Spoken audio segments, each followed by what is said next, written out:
5, 4, 3, 2, 1, sync. Well, what's up, everybody, and welcome back to Brainstorm episode I don't know because I didn't bother checking the schedule, but it doesn't really matter anyway because these sets are never going to be on store shelves because we are not LEGO and have no money to afford for an animation team or anything like that. So, welcome back to Brainstorm. I'm Var. I'm Messa. I'm Jonathan. I'm Ben. And this was Brainstorm once again. Welcome back to our I'm Kopaka finally discussion, here. dude. Wow, it's been so long. It's been crazy. Like, I don't a really think you've long been here time. since we spun it off into Brainstorm. I don't The think so. last time I talked about Brickonicle with you guys, we were still arguing about legs. Nice. Yeah, it's Are we still it's arguing long about left. legs? Well, you left us when we talked about legs, and now you can join us as we talk about legs v2, which is the Takua debate. Oh no, what's this about? Wasn't that masks? This is Legs V3. Yeah, you're Yeah, right. yeah. It's like, well, Mask was like settled the day of, though. The Takua Yeah, 'cause we debate took an happened extra 4 last hours. week, Vin, and to summarize, it's about introducing G1 characters into G3 and paying respect to their origins. Yep. Basically. Okay. So Essentially so how much, and far it's can actually, we change something? It's actually probably a good thing that we were able to segue into that pretty naturally, because I actually wanted to start this episode off by just going straight back into that argument. Let's Okay, go. let's do it. Oh, Let's Let's do go. it. Okay, 0 what, to 60. what are the Let's two go. sides? Yeah, no, John- see, this is exactly it. I want to reestablish the two sides, the 2 points, because it was very apparent that the audience, after watching that episode, not only did not understand me, but also did not understand John either. Yeah. You're awful. It was really weird. I Okay, read some of the have comments. no and it was, context. there. I've not even bothered listening to the other Brainstorm episodes. Believe me, I've been meaning to. I don't have time to watch anything anymore. It's all good. You're not special. No, let's go. Let's go. Yeah. Bring us all up We're not to going to speed. spend too much time on this, so Yeah, I just we're gonna wanted get to go over it ahead real and quickly. tackle that. So, Right. John, let's talk about your position, because it was kind of Okay. the whole thing kind of was brought up in the script for episode 1 that I wrote, where there is a kid at the very start that Tahu saves, or Narmoto saves, and that kid was named Takua in the script. Yes. Right. So You guys are so cheesy. So well, that's what I was saying. Basically, I was saying that, like, if the kid's Takua, we are committing to that kid being a very important character. For right now. I wasn't, when we were talking about it beforehand, the kid was just to show the effects of war, and maybe he would show up in a Civil War. And I feel if we name Takua, we are committing to him being an important secondary character, of like a kind of a B-list character at this point. Because Takua is a very important name, and if we're going to use that name for his character, we're committing to that. Alright. Right, like it shouldn't be used lightly. Right. That's what I said. Jittel in the live studio audience actually posted a perfect summary of the complete misunderstanding of what the argument was about by a lot of people in the audience. XD. Whereas people got the impression that I wanted Takua to be a character that could be thrown away, essentially, or that I wanted to give Takua just make this random character who had no relevance to anything Takua, right? And that Kahi was arguing towards making sure that Takua is not a throwaway character. As far as my understanding of the argument, that was not the case at all. No, that's not. You were saying that, like, we can have the possibility, but just because Takua is a name does not mean we have to do anything with him. We can decide Right. to do something or not to do It something. does not mean that we have to make him the Toa of Light. Basically. Exactly. The point that we were arguing over was the usage of characters. In fact, a lot of people are very attached to Takua, even though, like, he was the springboard for our conversation. It was actually not the crux of our conversation. Right. I believe this conversation extends beyond just the usage of Takua in the episode 1 script. It goes back to our conversation about Helrix and Tuyet. Helrix, yeah, Helrix and Tuyet, and really any other characters that would show up in the G3 pitch. So Right. it's just with Takua, the point that I was trying to establish essentially is that while the Takua name is important to G1, we as the writers should have the freedom to build upon that character and, insert our own ideas and use that name towards a character if we want to, without feeling the need to be shackled by the plot beats that character went through in G1. So if we don't want Takua to become the 7th Toa, because we already have a 7th Toa established in this line, we shouldn't feel the need to reserve that name or not use Takua at all just because he's not going to become the 7th Toa. That was the debate, indeed. Right. Well, I mean, I think the main thing too is that like both our points agree on stuff, and we weren't clear about what we agreed on, what we disagreed on. Like, I don't think Takua should ever become the 2nd Toa if we were to use him, or if we were not to. But my argument was what this. Come on, really? Really? Just keep going. Keep going. My actual argument was that if we were to use Takua, we have to be aware the audience is expecting this, and so we're gonna have to either subvert it or change it. And that expectation is I feel like the crux of the argument. Where Var feels this that is the part where we really disagreed. Quite. Right. I feel that when you remix a character, when you take a character that exists beforehand and you use it in something that's a reboot or a remix or something, when you're adapting it, you do need to keep in mind the audience expectation of it, even though you might not fulfill that expectation. So if you're going to, if we use Makuta, we can make Makuta the hero and Ikimi the villain, or we can use him in a different role and we can do different things with that character. What I don't feel we can do is the Rachi are around and Norik's like, oh yes, we need to, send one of our random guards to distract the Toa. Random guard number 1, what's your name? Makuta. Okay, go distract him for an episode. And that's it. Like, that's what I feel we can't do because people are going to be like, oh, I'm expecting this Makuta to mean something later on. We can't throw that away. That's what I'm saying. See, and then we actually agree on this, but for different reasons. So, this oh my gosh. Yeah. You understand the complexity of it, and I think I understand why so many people don't understand what we're talking about. Right. It's not about Takua. It's not about... We both agree that Takua is an important character, right? We both agree that his insertion into the script implies that this character is going to be important. Right. The part that we disagree upon is that important because of what it represents to the audience or what it represents to us as the writers? At least that's where I had my major disagreement on. No, I think that's about it too. And we also have a different idea of who our audience is going to be. You seem to come from the perspective that G1, the G1 audience is not going to really watch this new show and it's going to appeal to a new audience. Therefore, the expectations that are inherent, you feel, aren't as important or as prevalent. I feel like when you're remixing something, you do have to play up the audience expectations.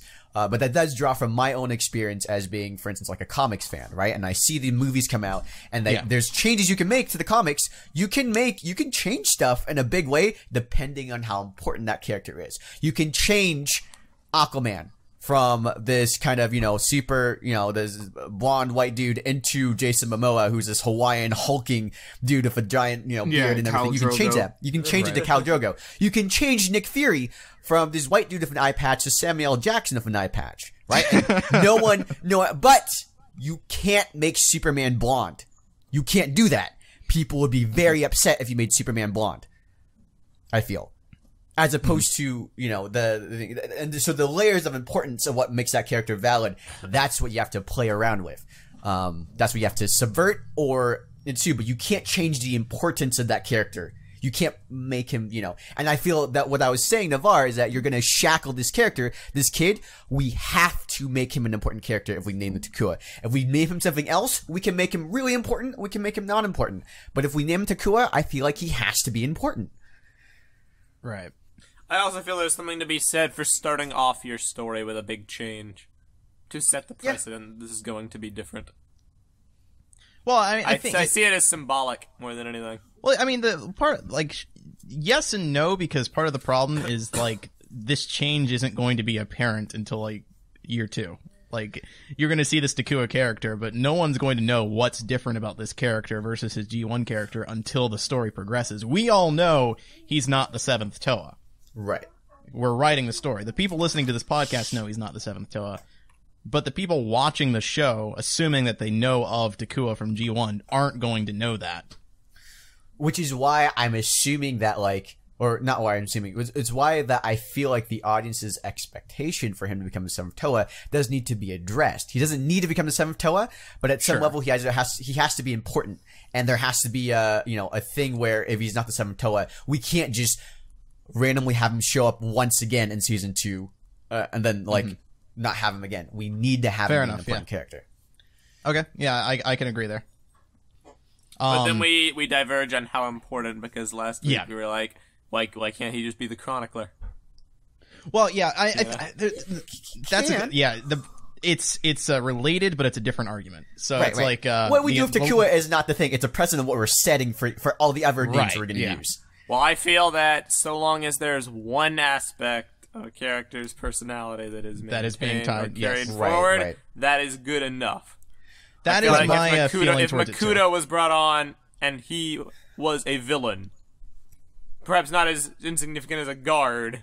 I'm not saying that, but so long as he's not like this super heroic dude, I feel like that's good enough. As long as it's not a complete subversion of what the original character stood for, unless that's the point of the character, is that he's subversion. To establishing certain lore or for world building. He doesn't necessarily need to be important for telling the story.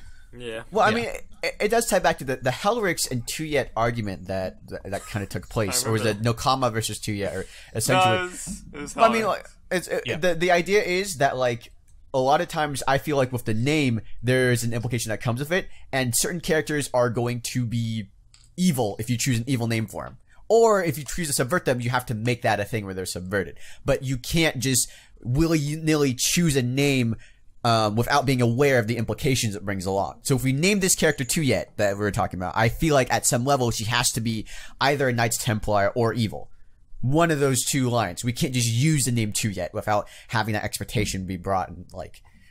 And it could just be the core of that character. It doesn't need to be everything. You don't need to bring their entire story. But then you get into like levels, like I agree mostly, but then you get into levels where it's like, well, why can't you use it? Exactly. And that's where it comes such a beloved character where that would really like spark. No, right. I just don't. It's just a thing where it's like, well, if you're going to use Tuyet, that's where it goes back to. It's a big cycle, because for me, it stems from the way we're viewing it, because if you're looking at it from an audience perspective, I don't think it really matters too much, because I don't think the G1 audience is going to be that prevalent to the people that we are, like, to the people who are going to be watching the show. So making those kind of changes, I don't think is going to really upset the establishment, if you know what I'm saying. With that said, we as writers are fans of G1. So while I don't think that the people watching the show are necessarily fans of G1, we are fans of G1. So to us, things like that are important. So I get what you're saying when you're saying, like, if we use Helrics or the name Helrics, that's implying something. Right. I just don't agree that you're saying, like, it implies something to the audience. I think there's an implication for us as the writers that this character has to be attributed towards a certain character, motivation or character plot beat, those kind of things, that kind of growth.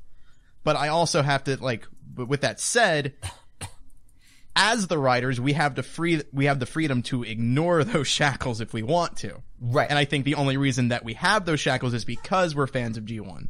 Right. And it's because we're remixing stuff. We're taking something that was previously established and we're changing a lot of it, and we're changing the way how the world works and how a lot of these plot elements, these beats are going to be assembled inside the world. And the same thing goes on again if you look at anything that's an adaptation nowadays. There's a lot of them.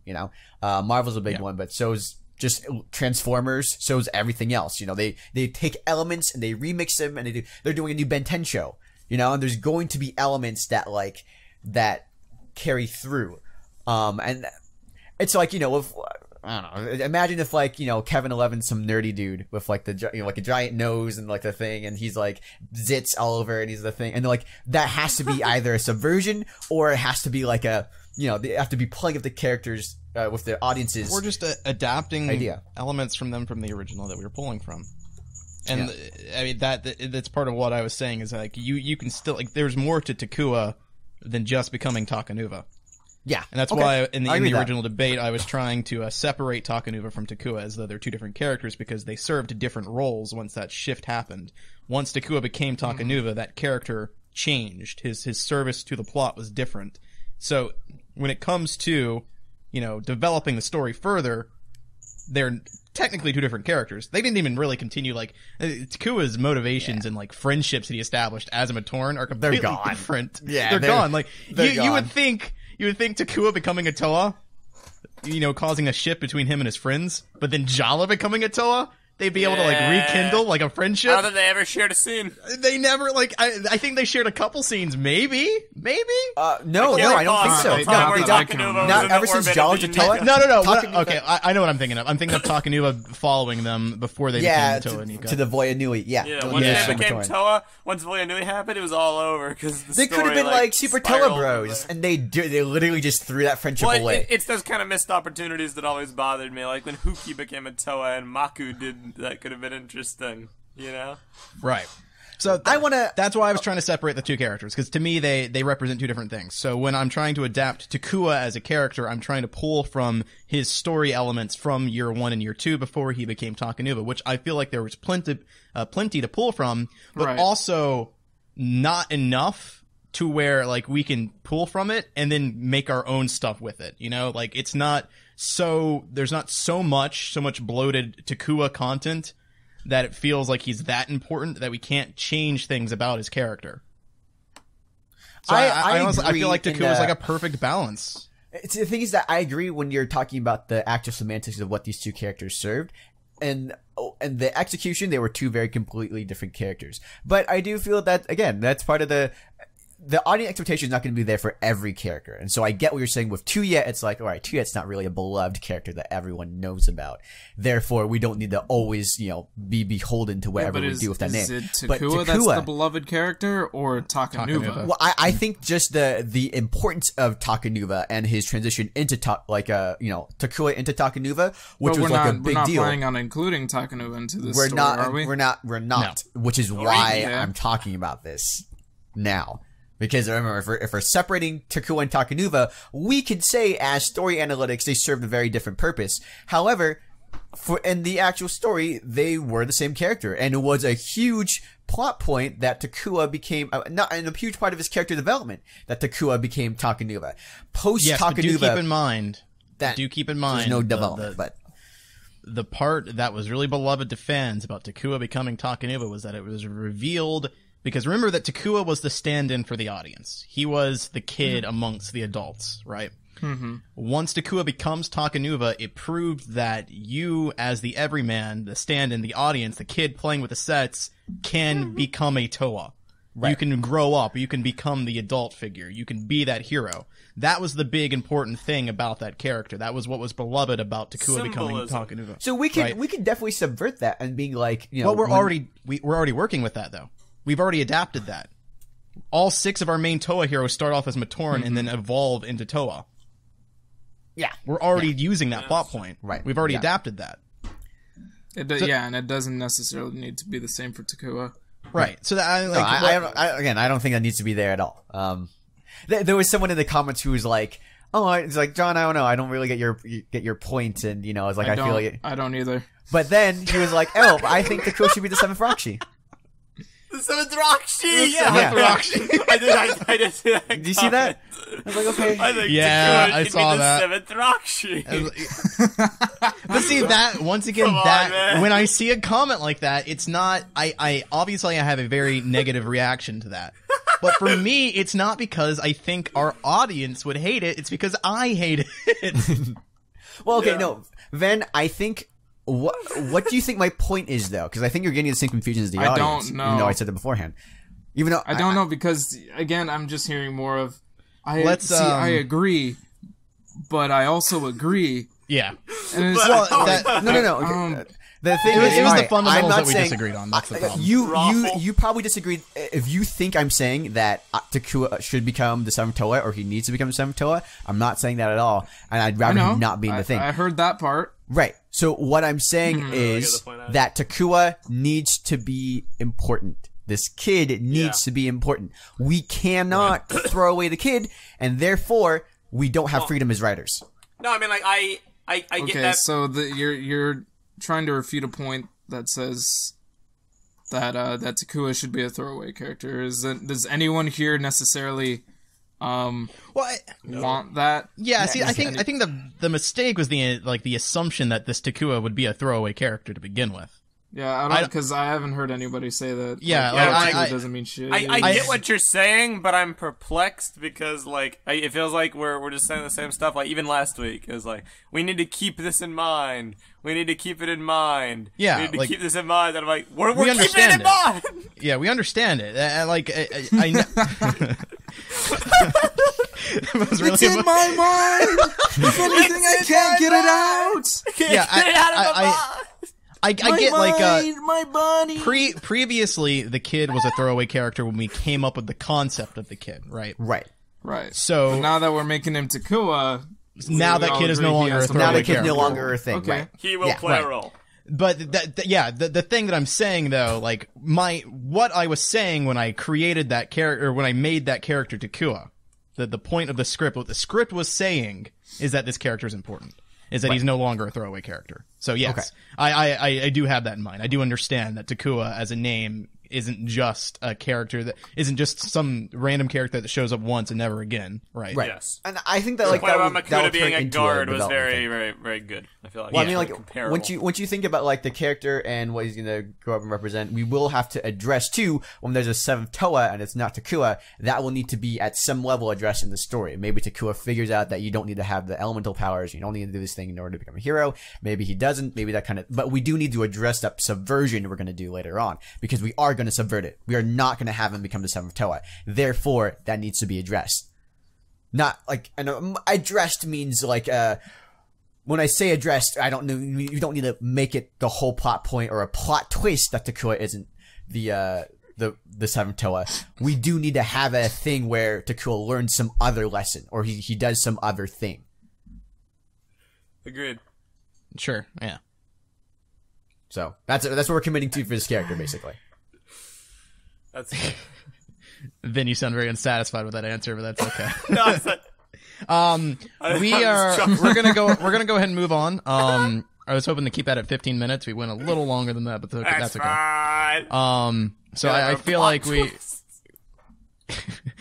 got the points across pretty well there. So what are we really here for? Okay. What we were gonna do last week. Yeah, this is what we were supposed to do. Vin, did you read the script? I did. Okay, cool. Awesome. Cool Anyway, so last week we were one of supposed us to talk about Whoa. we were supposed to talk about episode 1 and no one read the script, so like we couldn't do it. So that's why we filled that episode up with arguments and debates. Now we are going to talk about episode 1, the changes that we'd like to make if we like the script that we have right now. Of course, I guess John's modified it, so I haven't read that. Yeah, I have not read your modifications yet, so I don't know about that. You'll have to kind of address them. I didn't know there were any modifications. Whoops. There weren't until like 30 seconds before we joined. It's okay. John, why? Because we had to rewrite the beginning. Part of the argument is that we said the last episode that we weren't going to do the beginning that was already there, so I had to rewrite the beginning. You don't need to defend yourself. It's fine because we can address it here. So it's cool. Defend yourself always. So yeah, we're going to talk about episode 1, the things that we liked about the script, the things we want to change, and then if that goes well, we might begin some little inklings of episode 2. So. But wait, right before There's we more. finish, I just want to share this one comment for our live studio audience because I find it interesting. I just saw it. From Pickle Rock Shade, Takua is Norik's son. He doesn't know about the cult. He wants to help the Toa and eventually help his dad's issues, but will not ever be a Toa because it's not in his destiny. And I'm like, we're not gonna Ninjago this. We're not gonna have some character with daddy issues. I like that idea a lot. Don't get me wrong. It's not that that idea is intrinsically bad. It's just that I'm kind of sick of it. Correct right now, like the dad plot line. It's not that your idea is bad. I swear. I'm just burnt out on that. But I do like the idea of Takua being like the runaways. Like maybe all the Rockshi have like sons and daughters who like form the I didn't have company. an immediate like negative reaction to that like I did hearing Takua is like the 7th Rockshi. Right. The only thing I'm wondering is why is Norik's son on the village in the outskirts? Yeah, it's like, that doesn't really make work. a lot of sense. What if it doesn't work with what we have? What if the Chronicler's company is the Runaways? Sorry. Another comment from the live studio audience I do want to address is a comment from Wolk who says the thing is we don't need a Takanuva nor want one, but Takanuva's baggage that comes with the Takua name. Nope. Using the name of Takua without doing Takanuva is like using Peter Parker without Spider-Man. And I said we don't want a Takanuva, do we? My response to that is that I don't believe those two characters are comparable. Yeah, I don't think so either. The I kind of do. I don't because I don't because the point of mentioning how Takanuva and Takua are two different characters is because that is truly how it happens. The plot point isn't that Takua becomes Takanuva and then has to balance his two lives together or anything. He's not leaving the Takanuva name and going back home and becoming Takua again. One character dies and the other is born. Exactly. Takua ceases to exist and Takanuva does exist. Those two characters serve two different roles in the story. They have two different lives to live. And additionally, the other Takua one isn't is not addressed. intrinsic to being Takanuva because Takua existed for 3 years without Takanuva being present as an audience self-insert character. Only really in 2003 were they like, oh hey, this dude, he's still the audience insert, but he's got a personality, he's got a voice, he's got a face. He's the character now, guys. Let's give him some sort of big change to make him even more significant or whatever. Yeah, right. No. In execution is how it was, but I do think Walk is right on one thing, and that Takanuva is part of the baggage that's on Takua. Wherever you think that the execution and how they're serving the story, I think what you guys are saying is correct. But Takanuva is part of that baggage, and we're going to have to deal with that baggage as we use it. Oh, that's what we're doing. Yeah, as long as unpack and throw away. The point is that you can do it. The right. baggage can be thrown away. Right. Yeah. You don't it's not something you need to bring with you. It's like when you get out to the airport and you don't want to pay $25. They didn't kill Captain America in Civil War, and Bucky Barnes didn't become the next Captain America, even though that's what's supposed to happen for those. I totally thought it was going to happen. I 100% thought it was going to happen in that movie, but it didn't happen, and nobody was mad. If Takanuva was intrinsic to Takua's character from the very beginning, then I would probably agree with you, but the two characters are very different characters. Yeah, it was never played up from the beginning that Takua was supposed to be. Here's what we can do. Takanuva. The identities to use do a not metaphor, mesh. we can unpack that. We can't throw it away. We can't say it got lost in baggage, lost in baggage claim, and we can't find it. We do have to, take the time to unpack it. We don't need to follow through with it. We just need to, As far as I'm concerned, the only thing, I think we still have different ideas, but they'll be addressed later when we get to that point. Well, I mean, actually, we can figure it out. Okay, another last thing I have to address before we get on. Got it. Is that we haven't written the character yet. So I can't stand seeing the comments where people are like, this Takua doesn't sound like Takua from the original. He doesn't have anything going on from the original. It doesn't exist yet. The character doesn't. We haven't made the character yet. Right now, we're debating whether we even can use the character or not. So when people leave a comment that says, "Just make this character Kapura, not Takua," it sounds more like Kapura anyway. You don't know if it sounds like Kapura. We haven't written the character. Also, the character doesn't exist. When I think of Kapura, I think of a weird dude that's just always around. He would be like a spy almost. Like when I think of Kapura being I don't see him as the kid who's really scared. I've literally never that doesn't make a connection in my mind. Kapura is a lot more weirder and a lot more there was another comment similar to that wasn't about Takua. It was actually about the Toa and their change from Matoran into Toa. The guy was asking what is the point of having the Toa names be different from their Matoran names? Why do we have a Narmoto and a Tahu? Why can't you just keep name the Matoran Tahu from the beginning? He was asking what's I don't think it's necessary was his word usage. Yeah. And that got me because how would you know if it was necessary or not to the story when the story hasn't been written yet? We've set up these things with the intention of making them necessary in the story. We aren't just going to make these little changes for nothing. This is obviously something that we want to work with. The idea of the Toa and the Matoran being two different things, two different names, two different entities. That's something that we want to work with in the plot. That's part of the story. So it is necessary. You wouldn't know if it's necessary or not until you've read the story. We don't have a story. It just sounds like they're missing yet, the context of the concept entirely. Well, there is. Entirely. However, you did bring up too, and with the Peter Parker and Spider-Man thing, once Narmoto becomes Tahu, he doesn't take the mask off and go back to his family at the end of the day and go back to his aunt or whatever. Yeah, but that Narmoto dies and Tahu is born in the same way that Takua dies and Takanuva is born. I do feel like that is one of those things that might be confusing for the audience. Yeah. You've already committed to it, so we're not going to change it, but, you know. I think you had your analogy is right, Var, where you're like, well, people don't get confused that Bruce Wayne is Batman. But that's because both characters are currently used in the story. Narmoto is going to exist for 2 episodes, and then he's going to become Tahu and be referred to Tahu. I don't think that'll be the case. I don't think that'll be the case at all. No, I think that'll be part of the character that we want to actually develop. We've already established how they're going to be going through some displacement after they return from, year 1 and they go back into the villages and they realize that their lives aren't what they were before. Where like Anua, I think I forget we established that his family dies or something, but like I think it's after he returns. Yeah, it's after. Yeah, okay, yeah. So like he's gonna feel like lost, abandoned because his family isn't there for him or anything like the way it was before because he's not a Matoran anymore. He's a Toa. He's like this weird other thing like this. He's got this responsibility on him. He's not the same person that he was before he changed. I think that could easily be part of the actual growth of all 6 of our Toa is that they now have to deal with the fact that they are not the Matoran characters that they were before. And I think for me personally, one thing that I would like to touch upon and build upon is that they aren't the Matoran anymore. Like, not only does Narmoto metaphorically die when he becomes Tahu, but he kind of literally dies in a sense too. This is Tahu now. This is the great Toa Tahu, not the Matoran Narmoto that has now been supplanted into this body. And as he progresses and becomes, year 2 goes by and year 3 goes by, and he unlocks his Toa powers, and he becomes closer and closer to the legendary Tahu that you hear in the legends, he moves further and further away from being that Matoran that he was when he started. So I think that's cool.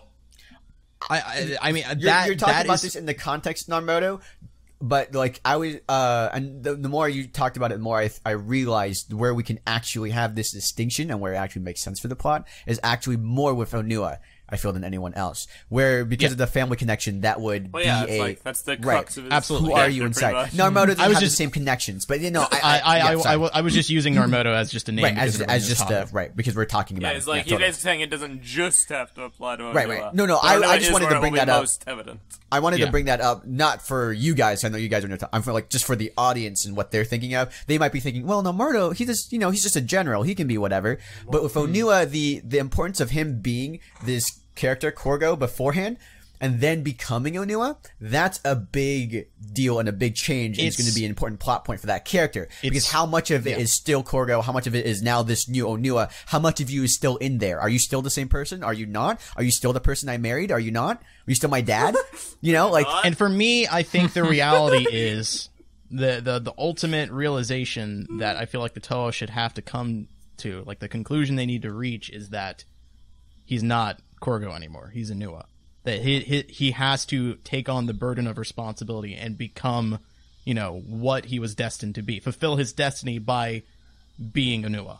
That is who he is. The life that he had before is no longer his life. So, like, that's basically getting back to what I said before. Not only did they metaphorically die, but they literally die when they become the Toa. Man, oh man. That's some crazy business, guy. So, I mean, and that's just an example of, like, how it's really easy to, like, hear an idea and be like, I don't know why that would be necessary to the plot. Surely you can just scrap that, when it's like, well, the plot hasn't been written. You haven't you don't know the plot, so you can't comment on whether it's necessary or not. The only thing I'll say is a very unique kind of project they're doing. It's a very unique pitch. To you listening, it might seem like this is the plot, because this is what's being presented to you. Well, we've talked about that so many times. It's like the difference between you being the audience and then the audience of the podcast. This is a brainstorming project. We're bouncing ideas off you and seeing what sticks. The actual plot is what we were going to present today. The script. Which you should probably do.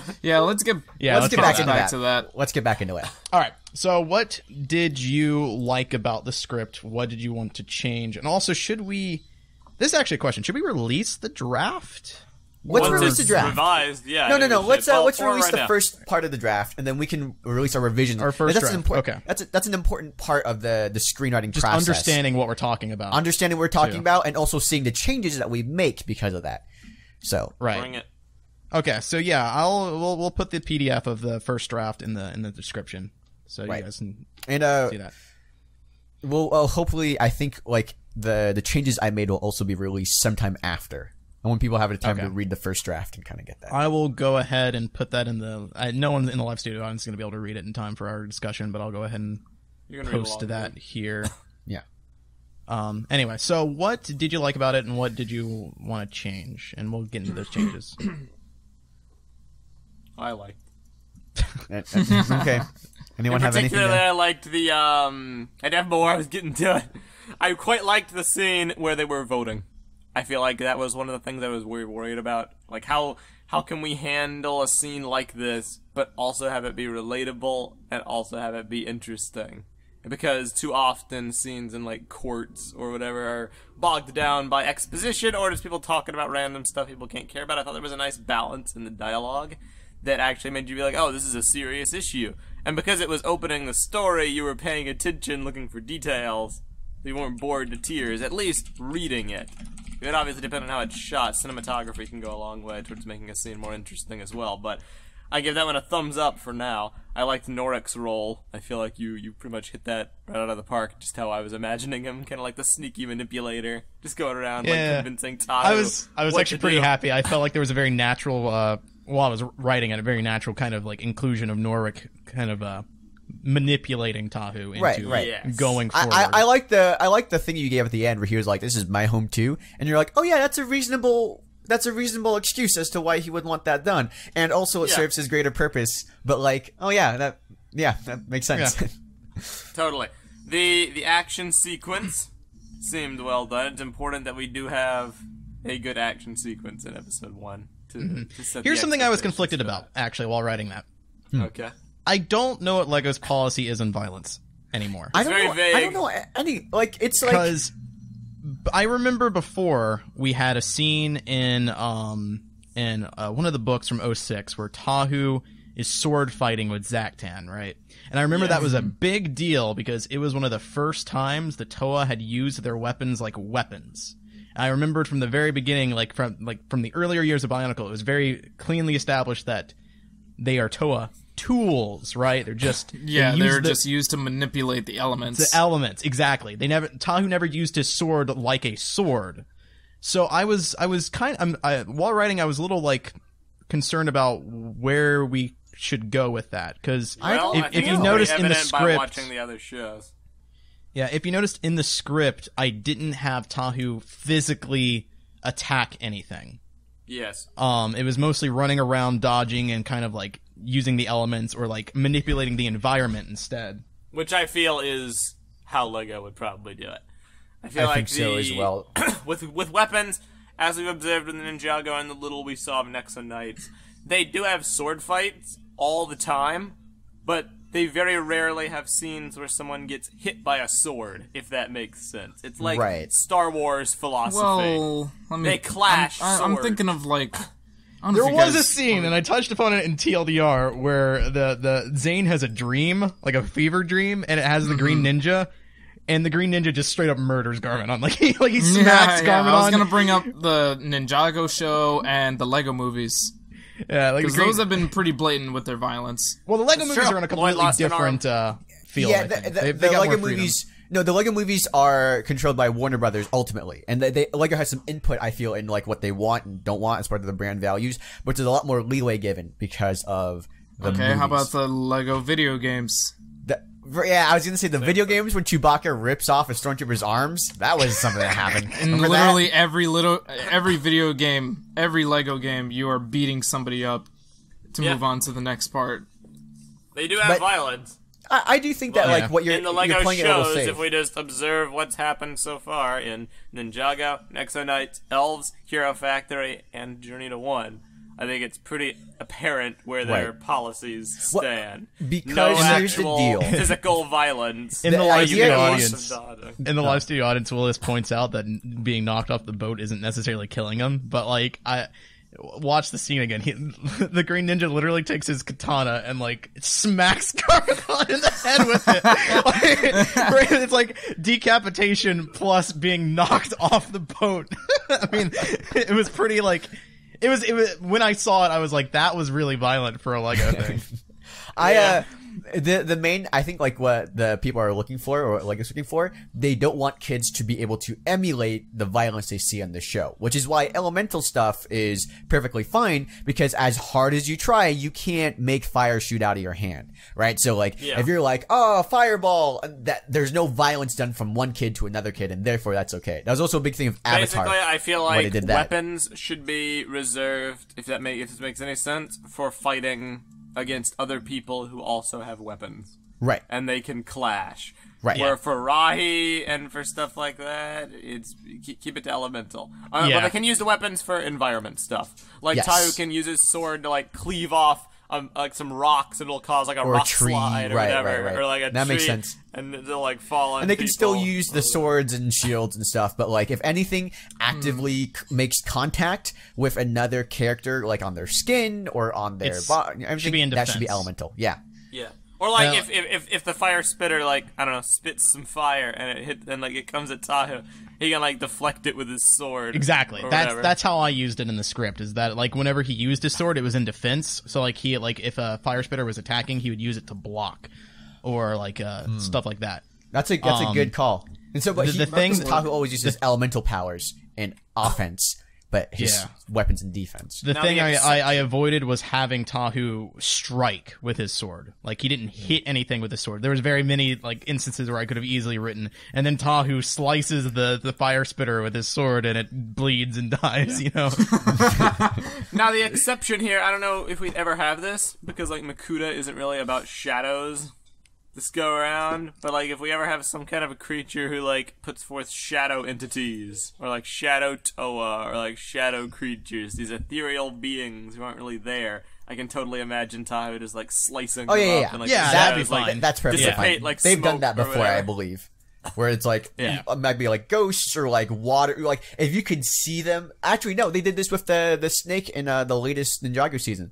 The snake people, when they would hit them and they would fall apart, and then you would see the snakes go away and they weren't dead, and then they would reform. And they'd come back together later on. So it's something that can reform. And I also think maybe implied strikes would be okay too, or like you see like a character who's running with this blade up in the air, but he runs off screen. Right. Yeah, sure, that's cool. The illusion of action. Yeah. Now, I really like the script. I particularly liked the ending bit where Tahu realized the magnitude of his crimes. I feel like you did that very well in terms of like the Ice King is dead, Tahu. It's like, you know, all that was a good scene. The one thing I did not think was, it's not even that I didn't like it. I really liked it. I just don't think it's realistic. There was not a single joke in the script. Yeah, no, I get that. I was thinking about this. There was not a single I noticed that as well. Do I think it would fit if there was? Not really. I think the tone is appropriate, how you wrote it. Do I think that LEGO would make it without a single joke? No. No, you're 100% right. That's something we need to think about. Especially this first episode, where it's like, it's hard to, and it's hard with the first episode because it's setting everything up. Yeah, you don't really have time for jokes. Yeah, like it'd be easier to fit a joke in like the second episode or the third episode, but with the first episode, it's literally all like exposition. Most of the jokes the one benefit we have here is that it is a two-parter. That's true. Will be aired as one. Yeah, it would be aired back to back. But I mean, you could probably. I feel like you could fit in some jokes in the court scene, or not the court scene. The voting scene where they're all like in the courthouse. I think that's really all you would need. That's the only time where Tahu's like really interacting with a bunch of other people. That's not in a dire situation. So jokes do seem a bit more appropriate there. And then once the Toa are around, the Toa can have jokes between each other, and that will be way once easier Toa are around, the jokes will be really easy. Yeah, but like I do think we should find some way to inject humor, and finding a way to inject humor that isn't super cringy or super like, you know, that's way harder than it looks. You really would have to make it very situational. Yeah. And base the humor off of what is happening in the scene more so than just trying to pull jokes out of thin air. Yeah. Exactly. Wadden asks, what if Makuta makes artificial Matoran, which are basically mindless drones? IMO, that would also be fine. It's the Samurai Jack violence mentality. Right, but you have to remember, you have to... I don't like that, because the Matoran, you won't always see him make the Matoran, and they don't reform. You have to see them dissipate. They can't. You can't hit something have to see and that they're not dies, quote unquote. They have to be ethereal. I can totally see just this Matoran, his eyes aren't lit up. He's almost like a zombie, just kind of walking along. It still doesn't work. No. He slashes the sword and he breaks apart into bolts. I think that works perfectly. 100%. It doesn't work. No, it can't be It breaks physical. apart into bolts. Because what the kid is going to see is Just a nuts and lifeless bolts. Oh my a lifeless body exploding. Mutate him a little bit. The problem, spikes, if it looks like a Matoran, then it's already not going to work unless it's a Shadow Matoran or something that can I live don't think they have to look exactly like Matoran. I don't think Wadden meant that either. Just in terms of the concept for us to understand, it probably looks visually different. If it's something, it has to be something that looks very it's very clearly not something that's alive. If it looks like a Matoran, then the assumption can be that it's a corpse, it's a moving corpse or something that's already dead that has been reanimated or something. And if it explodes, it's just a corpse exploding and guts are everywhere. Even if it's nuts and bolts, you gotta look at it from a studio exec kind of point of view. They're gonna be seeing a body exploding Those are into its parts. Insides going everywhere. Yeah. Oh dear. It would be violent. You would, now, if it was have to make it really clear it's a robot, maybe really clear. If it were something like kind of. the Vermilion in Ninjago, for instance, where it's it's a creature that's composed of smaller creatures, you could slash at it and have it explode into pieces, and then those pieces reform. Then it's okay, that's fine because it didn't kill it. It's not really violent because the thing obviously doesn't get, hurt by physical contact. Maybe something where it's like a shadow inside armor kind of, and you slash at the shadow and it Ooh, almost like the cursed armor and armor is a great idea. That's Yeah. perfect. Yeah, Right. That's perfect. That would totally work. So the armor cool collapses, minifigures, but the too. thing, the actual Imagine shadow a minifigure wisps that's away. entirely transparent purple, but it's wearing armor that's gunmetal. Think about that. That'd be really cool. Cool that would look. Yeah, that could totally work. Purple's Be going crazy in the comments. Some kind of some kind of antidermis. Ooh, antidermis. Yeah, Alright, totally could be. That's a cool idea. Anyway, that was my thoughts on the script. Liked it except for the humor. Okay. So needs more think it's humor. That's fine. We'll take that note. Vin, did you have anything in particular? Aside from what Meso said, nothing really stands out. I guess if anything, maybe the pacing. It feels like all the main stuff that we wanted to do to establish Narmoto's character is happening really quickly. First we have the meeting, and then almost immediately the episode cuts into the big battle, and then almost immediately after the battle we have the chastising of Narmoto scene, and then so on and so forth. It's a fair point. I didn't think it happened. I figured he'd get his militia on screen. A speech or something. Yeah, I mean, We could put that. perhaps. Yeah, you could probably add that. Yeah. Just got to keep in mind that the episode's supposed to be 20 minutes. Typically, with action pages, it's scenes, about 1 page. It's usually 1 page per minute with normal script. Action's a little harder to do because you don't know how long that's going to take. But generally speaking, right now the script has about 15 pages, I think. 15 pages. Yeah. Right. So There's a definitely room normal for more. episode So, is 22 minutes. So we do have 7 minutes we can play around with. Yeah, so we could add a couple more dialogue lines in the meeting scene to add some more humor, and then we could add a rallying cry or something. I intended to write that, but as I was trying to think of an actual while writing it, it felt kind of weird going from one scene where Narmoto's talking to Norik, and then just another very brief a scene where he's rallying people. And then immediately cutting to him going to the volcano or something. It felt like it was I can see that. a scene that was just kind of put there. But I think that we could do the opposite thing. After the volcano scene, then we have a thing where he's rallying and telling everyone they did a good job, and have a bit of a letdown. Oh, kind of like a congratulatory thing. Yeah, congratulatory. Yes, you guys did a great that job. works. You are. That's actually you're great. that's a great idea. Yeah, and so you think everything's resolved, and it gives some time to cool down before you hit the next After thing the where action, you were before you hit him with the thing. Okay, Right. I like that. Yeah. Okay. Good call, Van. In the same scene, you could also kind of play with the idea that it didn't go so well at the same time. Like you can play with the idea of having a lingering feeling like, oh, it wasn't, not everything went according to plan. Like maybe you can show that not as many soldiers are with Tahu now as there were before. You know, you can show, you can kind of show that. Okay. Casualties off screen. Mm-hmm. Yeah, we wouldn't actually ever, but like it would be implied, and if you're looking for it, then you can see when there's it's people. addressed in the scene, it becomes a thing where it's like, oh, that makes sense. That's why there weren't as many Matoran at the end of the battle. It didn't go well, you know. Yeah, that sort of thing. Okay. Overall, I think it's yeah, with those kind of changes, I think it's a pretty solid little story we have here. Okay. Because what I'm mainly concerned about is that we have just the basic structure for each episode. You know, we have a beginning, a middle, and an end. We have the rising action, falling action, that sort of thing. Yeah. Even if it all really builds up to, like, say, with episode 1 through 5, even if those episodes are technically the rising action and the overall plot, each one of those episodes should also, themselves, should have their own, like, mini plot going on.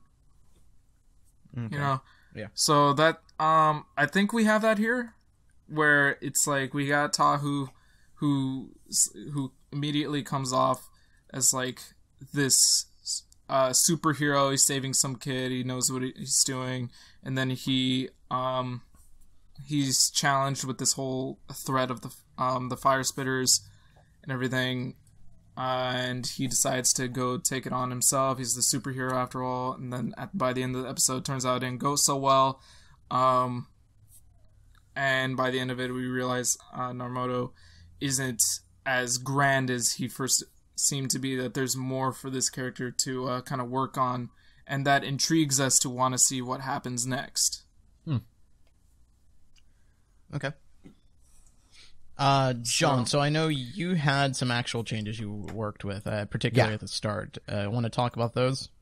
Okay. Yeah, let's talk about those real quick. Basically, a lot of the opening pitch that I described at the beginning, or during the last episode, where you see some of the visuals, that's mostly what I did. I changed it this time. Really, it's just now Akira's the one narrating, as Akira will be the one giving the narration, I believe, for the rest of the show, and he'll do a shorter cold open. And this one, he's doing a more kind of vaguer, open of the show, not mentioning his role and not mentioning the Toa at all. It's just a backstory to the island, and then he'll tell Tahu his own backstory of why the Toa are around in the second episode, quote unquote, you know, once he actually appears to Tahu. You can read, I posted it in the thing, you can read essentially what happens. There's some things that I felt that I wanted to show. One of the big things is as Akima and Makuta are having their duel, you see the impacts on the island as a whole. One thing I had was that Makuta, like, kind of does this giant elemental punch towards Akimu, and it not only, like, smashes Akimu against the ground, it actually forms this giant canyon around. It's, like, this devastating the island. And that's actually the canyon that Motara will be in. So it's kind of like this...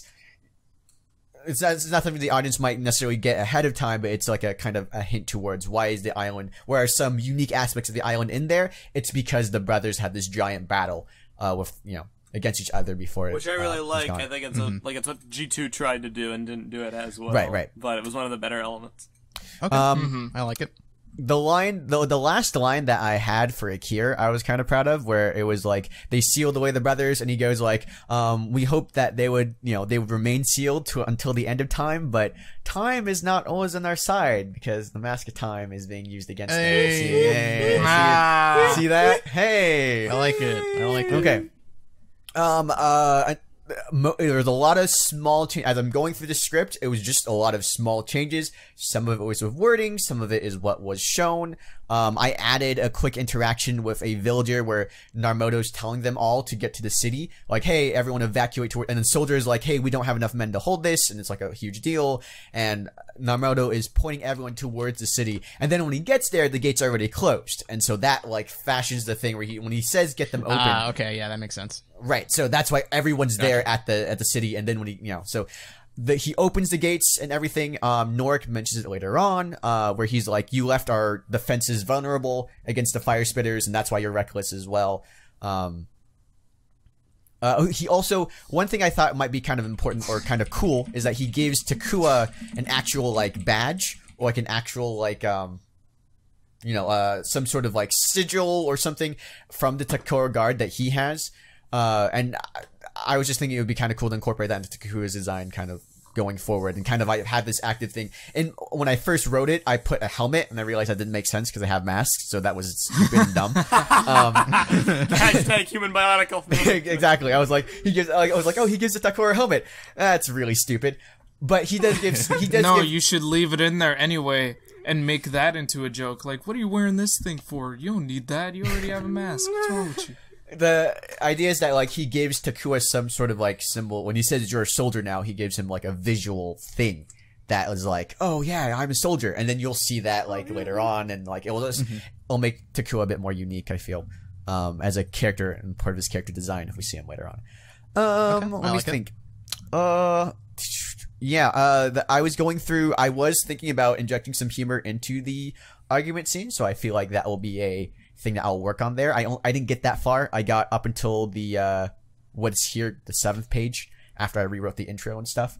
But that's basically it. There's like a lot of, you can compare the two scripts, and they'll be like word changes a little bit. There'll be extra stuff that kind of shows what's going on a little more.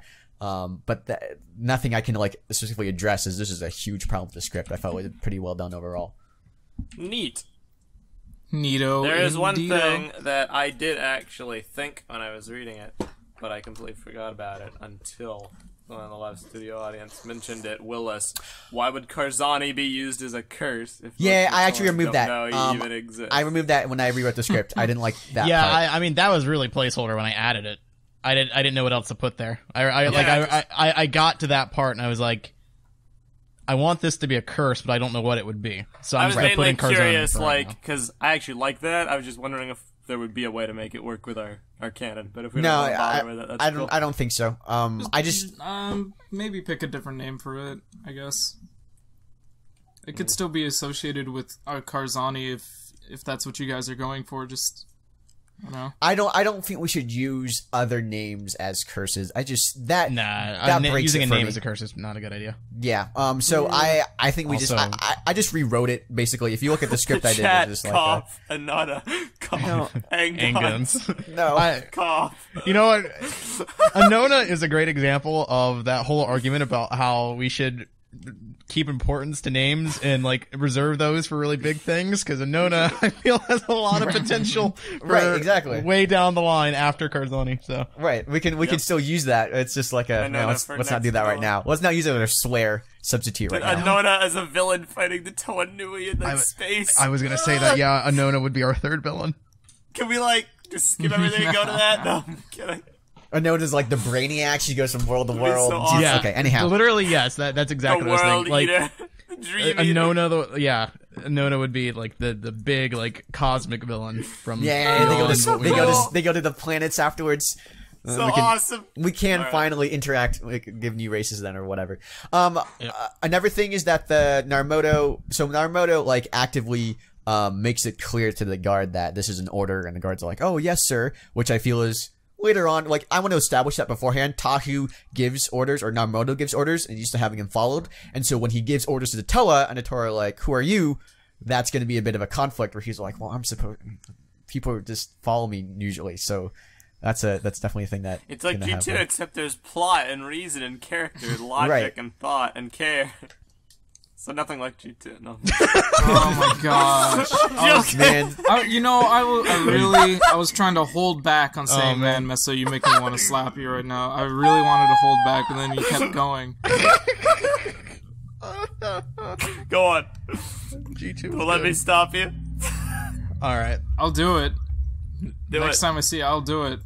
Do it. Do you want to? I feel like with the I'll do script, we can see how people react to that and what other notes they have. Yes. Yeah. Do you well, guys want to talk about some other stuff people have done in the meantime? Yeah, I was like an just hour. about to say We that. could. Yeah, we're about to wrap up, but let's quickly just touch upon some other things real quick while we're here. There's a couple of ideas that were thrown out there.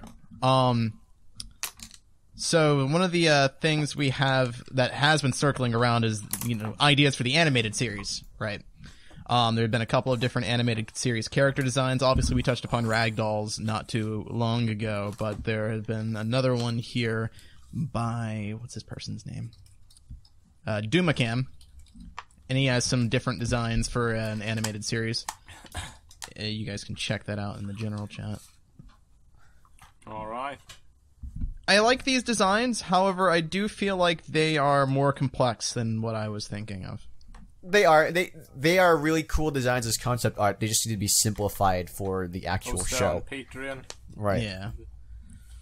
So Same like, with Kopaka as well. with that said, we could have like a very quick dialogue real quick. What are you guys thinking as far as the TV show? Because I know we bounce back between cartoon and minifigure idea a Can we lot. talk about the secret thing that's kind of been posted but not really officially talked about in any Yeah, capacity? there's like two pieces of art that have been shared in our private chats that I feel would contribute towards making this discussion, made by two different people, and without And they're talking very about two different, them, right. I can't really Yeah. give an opinion. I want to do another episode on this one, actually. Personally, You want to save it until later? I do want to save Yeah, it because I we should. do have really good examples of two very because different styles. I was all on board for the animated style, and I still am. I think that's what we should go with. But there was some stuff posted that made me Yeah, rethink it. I thought of, in my head, I thought of a different style, and someone did that, and I was like, oh man. But then, Okay. I saw a And then we great also have version of the some- animated style, and I was like, I don't And know I'm what like, to oh choose. man. So, yeah. Like, I don't know. So, I think we should save that for a deal, but you guys should check all those out. Week. One big thing Okay. I feel that we should have, if we can get this, just done really soon, I would like to have official designs for the Matoran done at some point, because I feel a lot of people are trying to create their own Matoran boy. characters, and they don't actually have a real template to go off of. There's some other templates people have made that float around, and some people create their own original characters based off that, but I would like to see, actual It's been so Matoran long, I forget designs. where we even were in that process. Like I know Vin made a bunch of mock-ups. I forget what was They just need to the be put in latest the, iteration. yeah. the same form. honestly, I forget to. We're gonna have to revisit that. Oh, Right. boy. But that's an important thing I think we should do. I guess in regard to the style, though, if we are going to go with an animated series where it is like a cartoon style, I would want it to appear a bit more Western. Yeah, definitely. And also Westworld, no. and also simplistic. I think stylized is definitely a good way to go as far as Plus, keeping if a we're unique look. thinking about making this show with what we got, then we should also consider what would be the most realistic for us to be able to produce, I guess. Right. Well, see, I would think the most realistic that LEGO would produce. Yeah, Well, 'cause I have no. well, sure. Unfortunately, I don't think we'll ever get around to making our shit. That's why I made that distinction. Like, if we are planning to come out with our own show to put up on the channel or anything like that, Here's what I would say. I don't think we'd do our own show. I do think you would do a trailer. Yeah. And I think a You and trailer your would be trailers, the extent. dude. Because a trailer is a great way to get people hyped about a concept and to show different That plot never happens. parts. Yeah, right. And show different parts in the story that we want to show, and then but not have to commit to making the whole thing. Because we can't make the whole show. But I would like to show hey, this is a scene with the Toa later on. This is them fighting Makuta. This is them. And we don't have to make every episode leading up to that because it'd be 20-some episodes. Okay. All right, People also well, want the official Rocky designs. That's coming later. Sorry. That is definitely not a priority at the moment. We'll come up with those later for sure. I definitely have been wanting to revisit the Roxy designs. And then one final thing just to say about the animation is that Ragdoll, who previously did the original Lewa design, appears to be working on an animatic now, which is also very, very cool. The That's super legend. awesome. Man, Check that out. The creative people that like contribute to this is just so awesome. Ragdoll the I legend. I love everything I see. That's like, man, you guys really stepped it up. Ragdoll, the man, Definitely. the myth, the legend. Honestly, like, where would we be without like Umatu and Ragdoll and all of them? Yeah, dude, all the artists that have really helped out. And then one final thing before we wrap up for today is a really cool example of, because for the longest time we've been having this debate about where, not really a debate, but conversation about like how are we going to do sets. I don't really see sets. I don't really like see like with our current story where are we going to pull sets from. And we have one member on the board who actually came up with a concept, and obviously we had our original Brickonicle contest, which kind of started all of this, so there's plenty of examples of stuff, but this one is a very nice kind of small entry set that I think works. That bionicle vehicles would never work. What have you to say now? That works Oh here. yeah, I saw this. It's great. It's great. So This this is is amazing, dude. the It's so Kurahks Snowmobil by Sokoda, and it is a bionicle vehicle. So, But it works. but it does work. It looks really cool, and it also has a very rahi aesthetic going on for it too. So I mean, honestly, it could be a snowmobile. It could also be an animal. You know, it Yeah. works either way. I want for this thing to exist now. It might be a tall order to make ones as cool as this, but I'd like all of the Rocktree to have little like transportation mobiles like this, just because we can make sets based off of them and like they look cool. Like this looks visually distinct, appropriate for the character, not generic, but also functional. Right. Yeah, And and it's small. It's small, and it's like like I would probably yeah. give it treads or wheels or something, but we I don't have think, to. yeah, I think this is just an example of like you can really take any small concept from our story and make that into a set. Like this is like something that you might see in like one or two scenes, right? But it I can love still how work. like the mouth opens and it shoots out. That's really awesome. Yeah, very cool function there. So that is Buy the heck out of this. yeah, I would too. It looks really cool. Also, it's rendered really well. So Yes, it very is. Thanks. very Thank nice you for job that. there. Yeah. But that is pretty much going to wrap up our discussion for this week. Next week, I have a feeling that we won't be talking about episode 2, and instead we'll be talking about our style choices for the animated series, and maybe some episode 2 stuff. And obviously, we'll gauge interest on the episode 1 first draft. Keep in mind, it's a first draft, guys. It's not a final draft. There's changes will likely happen. So Gonna get those comments Also, anyway. just keep in mind, if you want to read the Brickonicle Story Bible, for now, consider becoming a patron. Because it is we public for the released it to patrons. That is true. It's still in concept, which is why we haven't made it public for everybody. But if you want to read it, it is circulating in its work in progress state. That is very true. You want to and- potentially make a change to our little plan going on that actually, is relevant to what we have planned out. Take a look at that first. Get on our Patreon. Look at all that stuff. Then make your And you can set your own price on whatever. Patreon at patreon.com/TTV channel. You can go from $1 or you can do even more. It's whatever you feel is worth it to helping us continue supporting this channel and our endeavors and helping us make more videos like this one. Exactly. Suggestions. That was the word I was looking for. Make your suggestions. I love You Dude, sound Wadden's- like it is someone so who's done that early. a couple times, Var. Something you say kind of often. I love Wadden's comment. Oh yeah, it seems like the ideal thing to plug your patrons, something that not many TTV fans follow. Listen, man, it's cool. Some people like Brainstorm. A lot the of people like creative Brainstorm. People, you know. A lot of It's people like, are really into the I concept. don't know. Brainstorm's pretty popular. Anyway, I say to you, make a Patreon trailer. What a novel concept. All right. Probably. Let's go on. anyway, that's going to wrap it up for this episode, guys. Thanks again for joining us. Thanks for joining us, Vin. I'm glad you could be here for an Yeah. Yeah. I'd like to be on again sometime, especially when you guys talk about character designs and stuff. I want to Be here definitely next be week. there for that. Well, we'll probably do that Okay, next week. so. I'll be here next You want to week. be on? You want to be here next week? I will add you to the I'll schedule. be here next week. I want to be here next week. I'm sure Purple will be It's gonna happy be to great have next someone week. else take her place. Actually, she could be here for character design. She could be here too. She'll No, no, probably don't, need to be here don't for let her artwork. get off scot free. She'll have Yeah, to. don't- If she was gonna be here for anything, it should be the art for the show. Yeah, now that I think about it, that's probably the one episode she should be for. Okay. Well, anyway, we're going to talk about that next week, guys. Thanks for joining us. I'm Var, I'm Messa. I'm Jonathan. I'm Ven. and we will see you guys next time. Bye-bye, everybody. See ya. Adios. See ya.